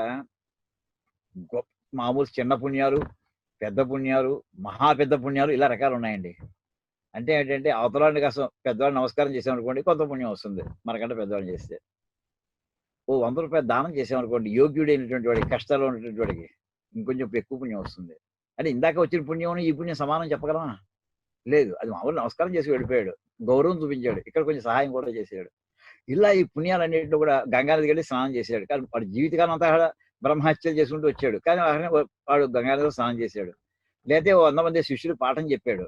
ఇలా ఈ పుణ్యాల్లో గ్రేడ్లు ఉన్నాయండి. ఈ పుణ్యాల్లో గ్రేడ్ అన్ని కూడా ఎక్కడ వర్ణిస్తారంటే మనకి తైత్రీయ ఉపనిషత్తులో వర్ణిస్తారు. ఆ చేసిన పుణ్యం అవుతుందంటే ఆనందాన్ని ఇస్తుంటుంది. ఈ ఆనందాలు ఎన్ని రకాలు ఉంటాయి? మానుష ఆనందం, దైవిక ఆనందం, తర్వాత ప్రాజాపత్య ఆనందం, ఇలా రకరకాలన్నీ ఉన్నాయి. ఇక్కడ ఏమిటంటే పుణ్యాల రకాలు ఏమిటంటే అశ్వమేధ యాగం చేస్తే వచ్చేటటువంటి పుణ్యం కంటే గొప్ప పుణ్యం ఇంకోటి లేదుటండి. ఆ శ్రీరాముడు కానీ, హరిశ్చంద్రుడు కానీ, మనకి దశరథుడు కానీ, వీళ్ళందరూ చేసిన అశ్వమేధ యాగాలు. అందులో 2 ఉన్నాయి. ఒకటి పౌరుషం. ఈ అశ్వాన్ని ఆపగలిగినటువంటి వాడు ఎవరైనా ఉంటే చూసుకోండి, అందులో పౌరుషం ఉంది. అశ్వమేధ యాగం చేయాలంటేనే కొన్ని వేల మంది, లక్షల మంది అక్కడ వెనకాల సపోర్ట్ ఉంటే ఆ యజ్ఞం అవుతుంది. అది నాగార్జున సాగర్ కట్టేయండి, ఒకడు ఎవడో వెళ్ళి కట్టేస్తా అంటే అవుతుంది. కొన్ని వేల మంది ఇంజనీర్స్, చీఫ్ ఇంజనీర్స్, స్టాఫ్ అంతా ఉంటే, బోర్డు అంత రిసోర్సెస్ ఉంటే ఎలా అయితే అలాంటి పెద్ద ప్రాజెక్టులు అవుతాయో, ఒక్క అశ్వమేధ యాగం చేయాలంటే అంతమంది కావాలండి, అంత సామగ్రి కావాలట. అటువంటిది మన కాశీలో దశాశ్వమేధ ఘట్టం అని ఉంటుంది. అక్కడికి వెళ్ళి స్నానం చేస్తారు. సరిగ్గా కాశీ విశ్వేశ్వరుడు ఉన్నటువంటి దేవాలయం ఉన్నటువంటి దగ్గర గంగానదికి ఉన్నటువంటి ఘట్టం పేరు ఏంటంటే దశాశ్వమేధ ఘట్టం. అక్కడ 10 అశ్వమేధ యాగాలు జరిగాయట. అది ఒక మహారాజే 10 చేశాడా, లేకపోతే మహారాజులు చాలా మంది అక్కడక్కడ ఒక్కొక్కటి చొప్పున 10 చేశారు, అది తెలియదు. కానీ దాని పేరు దశాశ్వమేధ ఘట్టం. అక్కడికి వెళ్ళి స్నానం, అక్కడే మణికర్ణికా ఘట్టం కూడా ఉంటుంది. ఆ సమయంలో మణికర్ణికా ఘట్టం అంటే మధ్యాహ్నం 12 గంటల వేళ కనుక గంగానదిలో స్నానం చేస్తే ఇంక దేవతలందరూ కూడా ఆ సమయంలో అక్కడికి వచ్చి వాళ్ళు స్నానాలు చేసి కాశీ విశ్వేశ్వరుని దర్శనం చేసుకుని పెడతారట. అంటే దేవతలందరూ కూడా ఉండేటటువంటి మణికర్ణికా ఘట్టంలో స్నానం, వాళ్ళతో పాటు మనం కూడా స్నానం చేయడం. వాళ్ళు కనిపిస్తారు, మనకు కనిపిస్తాం. మనకి వాడు కనిపిస్తారు, వాళ్ళకి మనం కనిపిస్తుంటాం. వాళ్ళందరితో మనం కూడా మునిగాం. అంత మహాపుణ్యం వస్తుంది. అటువంటి దశాశ్వమేధం అయినటువంటి అక్కడ అశ్వమేధం స్నానం చేయడం కాదు, ఆ అశ్వమేధ యాగం చేసాం అనుకుందాం మనం, అప్పుడు ఎంత పుణ్యం ఉంటుందో ఊసుకోండి. ఒక అశ్వమేధ యాగం కాదు, 10 చేసాం అనుకోండి. అలాంటివి ఒక్కసారి శ్రీకృష్ణ ఏకోపి సుకృత ప్రణామ కృష్ణే కృతే, శ్రీకృష్ణుడికి అంటే కృష్ణ పరమాత్మకి ఒక్కసారి నమస్కారం చేస్తే చాలు శ్రద్ధతోటి. ఇది ఎంత సమానం అంటే దశాశ్వమేధావభృతేన తుల్య. 10 మామూలుగా ప్రతి యజ్ఞానికి కూడా ఎలా ఉంటుందంటేనండి, యజ్ఞం 4 రోజులు ఉండొచ్చు, 6 రోజులు ఉండొచ్చు, ఒక రోజున ఉన్నాయి. అది ఆ యజ్ఞం యొక్క నేచర్ని బట్టి టైం ఉంటుంది. యజ్ఞం అంతా అయిపోయిన తర్వాత ఆఖరిని ఏం చేస్తారంటే ఆ యజమాని ఎవరైతే యజ్ఞం చేశాడో అతని దగ్గరలో ఉండేటటువంటి నదికో, కాలువకో, గోదావరికో దేనికి తీసాడో అందులో స్నానం చేయిస్తారు. ఆ స్నానం చేయడంతో అప్పటికి ఆ యాగం పూర్తయినట్టు లెక్క. దాన్ని ఏమంటారంటే అవభృత స్నానం అంటారు. ఆ అవభృత స్నానం చేసేప్పుడు మొత్తం ఆ 10 రోజుల్లోనే యజ్ఞం చూడడానికి వచ్చినటువంటి వాళ్ళు, అప్పుడు వచ్చిన వాళ్ళు కూడా, లేక రాలేని వాళ్ళు కూడా కనీసం ఆ అవభృత స్నాన సమయంలో వాళ్ళ స్నానం చేసి ఆ యజమానులతో పాటు స్నానం చేస్తే, ఆ యజ్ఞం చేస్తే వాళ్ళకి ఎంత పుణ్యం వస్తుందో అంతకి దగ్గరగా ఉండే పుణ్యం వీళ్ళకి కూడా వస్తుందని మనకు ఒక విశ్వాసం. అంచేత అవభృత స్నానం చేస్తే ఎంత పుణ్యం వస్తుందో అంత పుణ్యం. అయితే ఇక్కడ ఎలాంటిదా, దశాశ్వమేధావభృతేన 10 అశ్వమేధ యాగాలు వరుసగా చేసేసిన తర్వాత అప్పుడు అవభృత స్నానం చేస్తున్నారు. ఎంత పుణ్యం ఉంటుందో చూడండి. ఒక్కసారి శ్రీకృష్ణుడికి నమస్కారం చేస్తే, ప్రణామ సుకృత, జాగ్రత్తగా శ్రద్ధగా చేస్తే అది 10 అశ్వమేధ యాగాల తర్వాత చేసేటటువంటి అవభృత స్నానంతో సమానంగా ఉంటుందయ్యా. అయితే తేడా ఏమిటి తెలుసునా, దశాశ్వమేధి పునరేది జన్మ. ఏమయ్యా ఈ దశాశ్వమేధ 10 అశ్వమేధ యాగాలు చేసాడు అతను, ఇది మోక్షం వస్తుందంటావా? రాదయ్యా, మళ్ళీ పునర్జన్మ వస్తుంది. మా చక్రవర్తిగా పుట్టచ్చు, మహా ఐశ్వర్యంతుడిగా పుట్టచ్చు, అతను యోగ్యతను బట్టి పొందుతాడు. దశాశ్వమేధి పునః ఏతి జన్మ ఏతి, మళ్ళీ పునర్జన్మ పొందుతాడు. కానీ కృష్ణ ప్రణామి నా పునర్భవాయ, శ్రీకృష్ణుని నమస్కారం చేసిన వాడు మాత్రం ఇంకా మళ్ళీ వాడికి పునర్భవం లేదు, అసలు పునర్జన్మ లేదు వాడికి, అంటే మోక్షం ప్రాప్తిస్తుంది. ఇలాగా ఇత్యాది వచన, ఎంత శంకరాచార్య వాడు ఎక్కడెక్కడో వచనాలన్నీ మనకి కొటేషన్స్ పట్టుకొచ్చి ఇత్యాది వచనై శ్రద్ధ, ఇక్కడ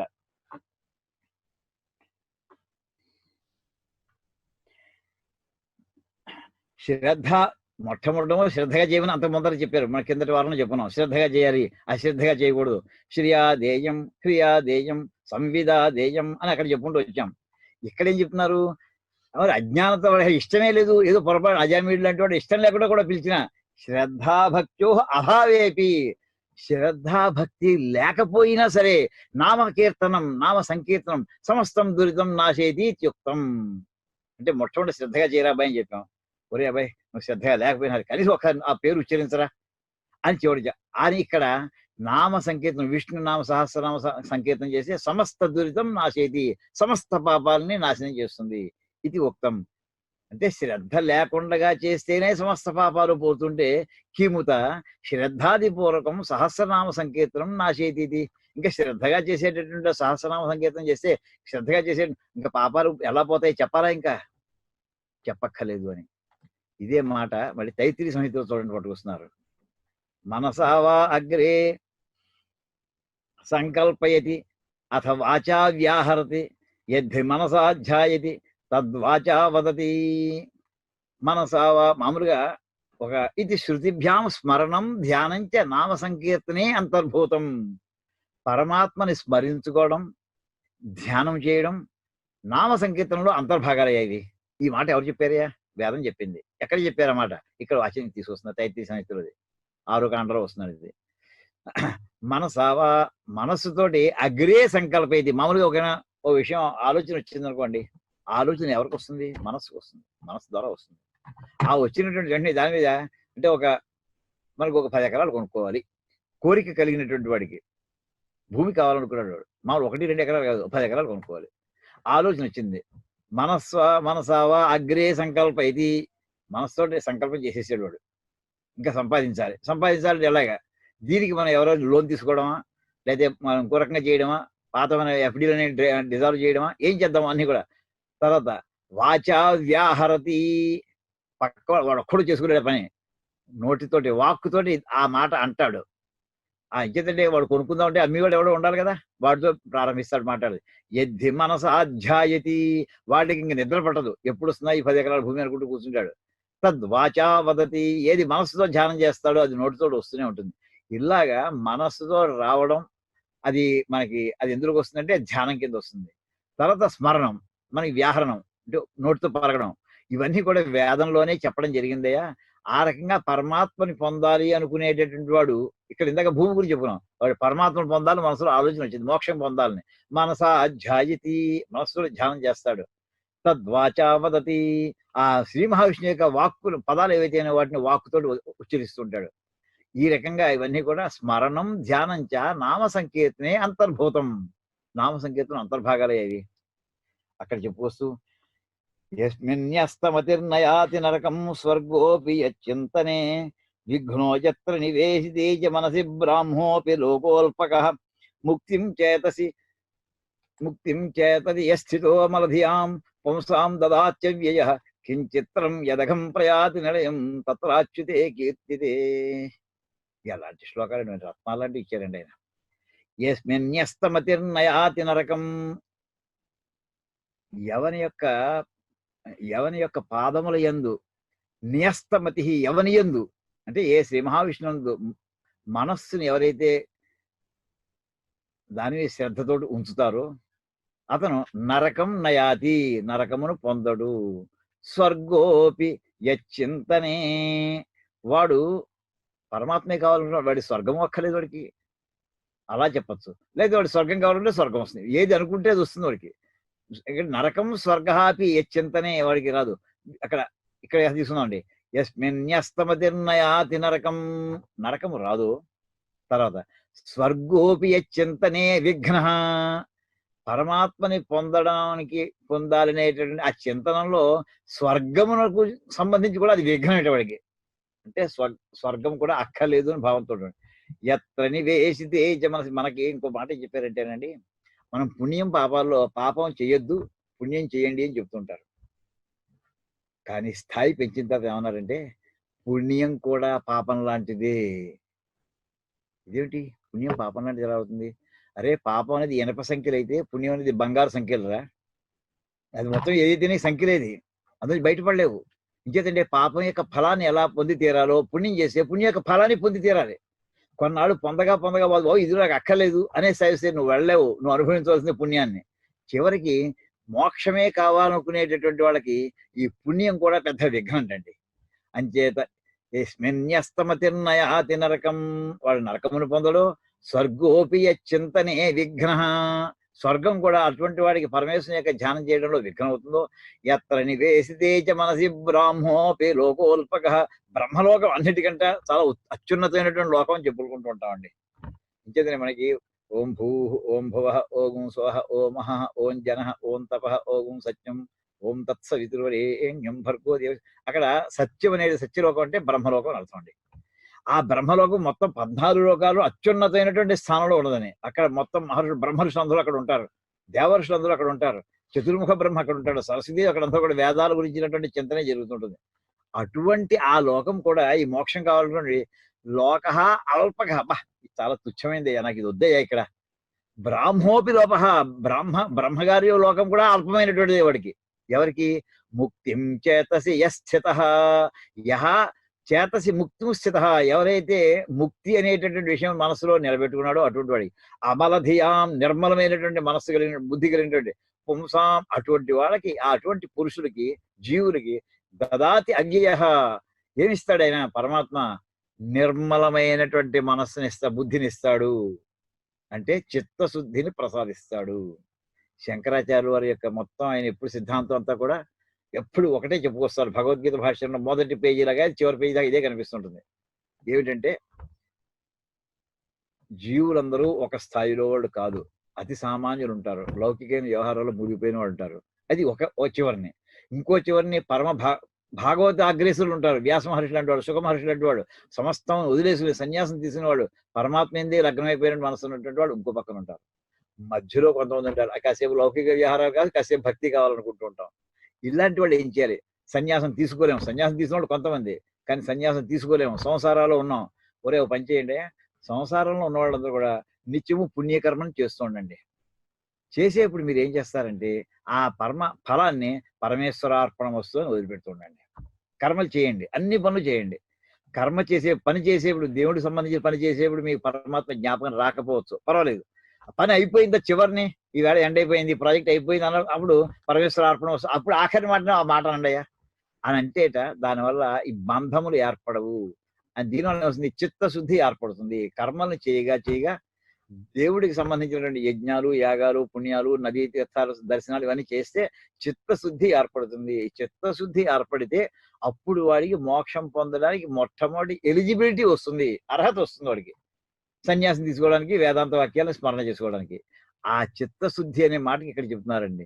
అమలధియాం పుంసాం దదాతి అవ్యయ, అవ్యయుడు అంటే పరమాత్మ, అనంతుడైనటువంటి ఆ పరమాత్మ అటువంటి జీవులకి అమలధియాం దదాతి, అటువంటి బుద్ధిని, చిత్తశుద్ధిని, శుద్ధమైనటువంటి చిత్తము ప్రసాదిస్తాడు. కించిత్రం యదఘం ప్రయాతి నిలయం తత్రాచ్యుతే కీర్తితే. ఇందులో ఆశ్చర్యం ఉందయ్యా, అటువంటి శ్రీ మహావిష్ణుని కీర్తిస్తుంటే మొత్తం పాపం అంతా కూడా కొట్టుకుపోతుంది, అందులో లయమైపోతుంది చెప్పడానికి ఆశ్చర్యం ఉంది. ఇది విష్ణు పురాణే శ్రీ పరాశరేణ ఉపసంహృతం అని చెప్పుకొచ్చారండి. అక్కడ ఆఖరిని ఇప్పుడు చెప్పబోయే శ్లోకం అండి, నిజం కొన్ని కోట్ల రూపాయలు ఇచ్చినా కానీ ఈ ఒక్క శ్లోకానికి, ఈ 2 శ్లోకాలకి అర్థం దానికి అందుకోలేదండి. ఎంచేతంటే వ్యాస మహర్షి తన జీవిత కాలం అంతా కూడా ఈ జీవులందరూ కూడా ఎలా వీళ్ళు ఉద్ధరింపబడాలి, ఎలా ఉద్ధరించాలి, వీళ్ళని ఎలా వీళ్ళు పైకి తీసుకురావాలి, ఎలా వీళ్ళు మంచి మార్గంలో పెట్టాలని తపనతో ఉన్నటువంటి మహానుభావుడు ఏక రాశి రూపంలో ఉన్నటువంటి వేదాలని 4 భాగాలుగా చేశారు. ఋగ్వేదము, యజుర్వేదము, సామవేదము, అథర్వణని. వేద విభజన సామాన్యమైన విషయం కాదు, వేద వ్యాసము చిన్న విషయం కాదు, చేశారు ఆయన కనుక చేయగలిగారు. ఎందుకంటే ఆయన సాక్షాత్తు శ్రీ మహావిష్ణువు యొక్క అపర రూపమైనటువంటి వాడు. అక్కడ అది అయిపోయింది, ఆయనకి తృప్తి కలగలేదు. అందరూ వేదాలు చదవడం సాధ్యం కాదు కదా, కొందరే చదువుతారు, మిగతా సంగతి ఏంటి? అందుకోసం పురాణాలు రాశారు, 18 పురాణాలు రాశారు, 1 కాదు 2 కాదు. మద్వయం భద్వయం చేయారు, మత్స్య పురాణం, అగ్ని పురాణం అని, దేవీ పురాణం, కొన్ని వందల, మొత్తం 18 పురాణాలు రాశారు, 18 ఉప పురాణాలు రాశారు, చదవమని చెప్పారు. ఇంకా తృప్తి కలగలేదు ఆయనకి. ఇది కూడా ఇంత చదవలేకపోతుంది, చాలా శ్లోకాలు అయిపోయాయి. ఇంత కాదు, వీళ్ళొక పుస్తకం వద్దామని చెప్పి పంచమ వేదం అయినటువంటి మహాభారతాన్ని రాశారు. 4 వేదాలు చదవలేనటువంటి వాళ్ళకి, మిగతా వాళ్ళకి, స్త్రీ బాల శూద్రాదులు ఎవరైతే ఉన్నారో వాళ్ళందరికీ కూడా కనీసం వాళ్ళ భారతం చదువుకోండియా, అది 5వ వేదం కింద లెక్క అవుతుంది అని మహాభారతం రాశారు. తృప్తి కలగలేదు ఆయనకి. బ్రహ్మసూత్రాలు రాసి ఇంత పుస్తకాలు చదవలేదు, చిన్న చిన్న ఫార్ములాస్ కింద ఇస్తాను నేను, చదవండి. పటవత్ అంటే ఒకటే మాట, అది ఎంత అర్థం ఉందో. పటవత్ అంటే ఇంగ్లీష్ చెప్పాలంటే జస్ట్ లైక్ ఏ స్క్రీన్ లాగా. ఏమిటి అర్థమైంది మనకి? ఇంత ఎన్ని అక్షరాలు ఉన్నాయి? పాటవత్ 3 అక్షరాలు. 3 అక్షరాలు అంత విషయం 10 పేజీలు పడుతుంది దానికి వివరించడానికి. ఇలా సూత్రప్రాయంగా ఇచ్చేశారు. తృప్తి కలగలేదు ఆయనకి. చివరికి ఆయన అంటారు, ఇక్కడ ఈ వాక్యం చూడండి. అప్పుడు భాగవతం రాసుకొచ్చి నారద యొక్క ఉద్బోధంతో భాగవతం రాసిన తర్వాత అప్పుడు చెప్తారు చివరికి, ఆలోడ్య సర్వశాస్త్రాన్ని విచార్య చ పునః పునః యదమేకం సునిష్పన్నం ధ్యేయో నారాయణ సదా. ఆలోడ్య సర్వశాస్త్రాన్ని, సమస్త శాస్త్రాన్ని తిరగేసేసానయ్యా. అటు నుంచి ఇటు నుంచి అన్ని కూడా తిరగేసేగా. విచార్య చ పునః పునః, మళ్ళీ విచారం చేశాను, దాని మీద పరిశోధన చేశాను. చివరికి ఏం తేలింది? ఇదమేకం సునిష్పన్నం. చివరికి తేలింది ఏంటంటే ధ్యేయో నారాయణ సదా. నారాయణుడు సదా ధ్యేయ, శ్రీ మహావిష్ణువు నిత్యము ధ్యానం చేయదగినటువంటి వాడు అని నాకు తేలిందయ్యా. అంటే శాస్త్రం అంటే వేదం అని అర్థం కూడా చెప్పవచ్చండి. వేదాలు, శాస్త్రాలు, పురాణాలు, ఇతిహాసాలు, మనకి బ్రహ్మసూత్రాలు, ఇంకా ఎంత విషయం అయితే ఉందో అన్నిటి యొక్క సారాంశం ఏంటంటే నారాయణుడిని స్మరించండి. జయో నారాయణ సదా. ఇది మహాభారత అంతే భగవత శ్రీ వేదవ్యాసేన ఉపసంహృతం. ఈ విధంగా మహాభారతం అంతా రాసిన తర్వాత చివరికి భగవంతుడైనటువంటి పూజ్యుడైనటువంటి వేదవ్యాస మహర్షి చేత ఈ రకంగా ఉపసంహరించబడింది అని. ఈ విధంగా మనం విష్ణు సహస్రనామ స్తోత్రంలో విశ్వం అనేటటువంటి పదానికి శంకరాచార్య వారు ఇచ్చినటువంటి భాష్య పాఠాన్ని చెప్పుకుంటున్నాం ఈ వేళకి. ఇంకా దీని తర్వాత ఇంకా చాలా ఉన్నాయి. అది అయిన తర్వాత నెక్స్ట్ మిగతా పదాల్లోకి మనం ఇంకొక 5 నిమిషాలు అయితే ఇది కూడా అయిపోతుంది, అది కూడా కంప్లీట్ చేసేద్దాం.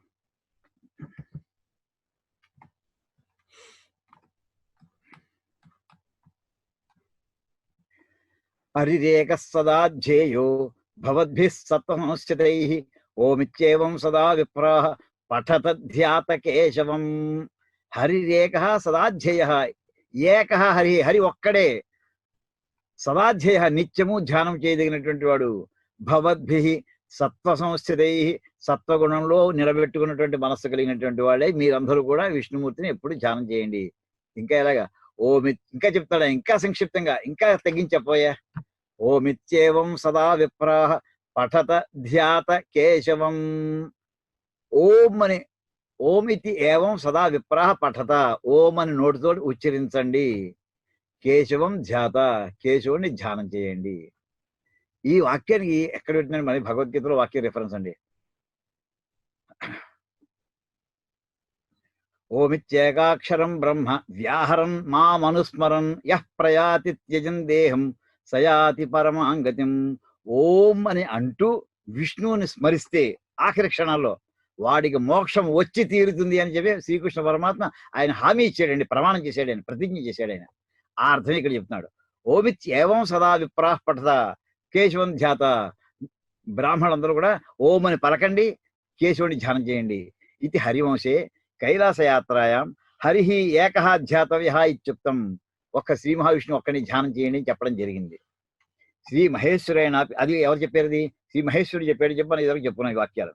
ఏతత్ సర్వం అభిప్రేత్య ఏషమే సర్వధర్మాణం ధర్మోధిగతమో మతః ఇత్యాధిక్యం ఉక్తం అని చెప్పి ఇప్పుడు మళ్ళీ వెంటనే భీష్ముడు చెప్పినటువంటి వాక్యం జ్ఞాపకం చేసుకోండి. ఆయన ఏమన్నాడు చెప్పిందంటూ, ఏతత్ సర్వం అభిప్రేత్య, ఇదంతా మనస్సులో పెట్టుకుని భీష్ముడు అన్నమాట. ఏషమే సర్వధర్మాణం ధర్మోధిగతమో మతః అంచేత మొత్తం సమస్తమైనటువంటి ధర్మాలు అన్నీ కూడా వరుసగా నుంచోబెడితే వీటిలో అత్యధికమైన ధర్మం, గొప్ప ధర్మం ఇది అని అడిగితే ఇదే అత్యధికమైన ధర్మం అయ్యా. అధిగత మహాధర్మ ఇత్యాధిక్యం ఉక్తం. ఆ రకంగా దాని యొక్క ఆధిక్యతని చెప్పడం జరిగింది. చివరికి మనకి ఈ శ్లోకం ప్రారంభించే ముందు ఈ మనకి విశ్వ అనే పదానికి అర్థం చెప్పాం. కిమే ఆఖరి ప్రశ్న ఆయన తీసుకుంది. 6 ప్రశ్నలు అడిగాడని చెప్పాం మనం ధర్మరాజు భీష్ముడిని. అందులో ఆయన అడిగిన మొట్టమొదటి ప్రశ్న కిమేకం దైవతం, కానీ ఆఖరి ఆయన భీష్ముడు చెప్పింది 6వ ప్రశ్నగా దాన్ని తీసుకున్నాడు. కిమేకం దైవతం ఇచ్చారభ్య అంటే ఒకే ఒక్క దేవుడు ఎవరు అనేదాన్ని ప్రారంభించి కిం జపన్ ముచ్యతే జంతు, ఏది జపము చేస్తుంటే జంతు అంటే జీవులు మోక్షమును పొందుతారు. ఇది షట్ ప్రశ్నేషు 6 ప్రశ్నల యందు యతసర్వాణి ఇది ప్రశ్న ఉత్తరాభ్యాం యతసర్వాణి భూతాన్ని ఇక్కడ మనం వాక్యం చూస్తున్నాం. ఏదైతే దేని నుండి అయితే సర్వస్వమైనటువంటి జీవులు బయటకు వస్తాయో అది కూడా చూస్తున్నాం. ప్రశ్నోత్తరాభ్యాం ప్రశ్న ఉత్తర సమాధానం. యద్ బ్రహ్మోక్తం తద్ విశ్వశబ్దేన ఉచ్యతే. ఇక్కడ యతసర్వాణి భూతాని అని మనకి ఏదైతే దేని నుండి సమస్తమైనటువంటి జీవులు పుడుతూ ఉంటారో అని చెప్పినటువంటి ఆ ప్రశ్న ఆ సమాధానం వీటి నుండి ఏం అర్థమవుతుందంటే అంతా పరమేశ్వరు నుంచి వస్తుంది, పరబ్రహ్మం నుండి వస్తుంది. యద్ బ్రహ్మ ఉక్తం, ఏ పరబ్రహ్మ అయితే ఆ రకంగా ఆ ప్రశ్న సమాధానంలో చెప్పబడిందో తత్ విశ్వశబ్దేన ఉచ్యతే ఇది వ్యాఖ్యాతం విశ్వం అని ఆ రకంగా విశ్వశబ్దం ఆ రకంగా వ్యాఖ్యానించడం అయ్యింది. తర్వాత తత్కిం, ఆ విశ్వం అంటే ఏమిటి? ఇచ్ ఆకాంక్షాయాం ఆహా అనే ఆ ప్రశ్న ఇస్తే ఇంకా తర్వాత చెప్తాడు అని అప్పుడు విష్ణు అనే పదం మనకి తర్వాత వస్తుందండి. ఇది మనం తర్వాత తరగతిలో మనం చెప్పుకుందాం. ఈవేళ ప్రస్తుతం ఇక్కడికి ఈ విశ్వశబ్దం యొక్క వ్యాఖ్యానాన్ని మనం ఇంతటితోటి ముగించుకుంటున్నాం. ఆయన ఇచ్చాడు శంకర్ అందించినటువంటి విషయాన్ని.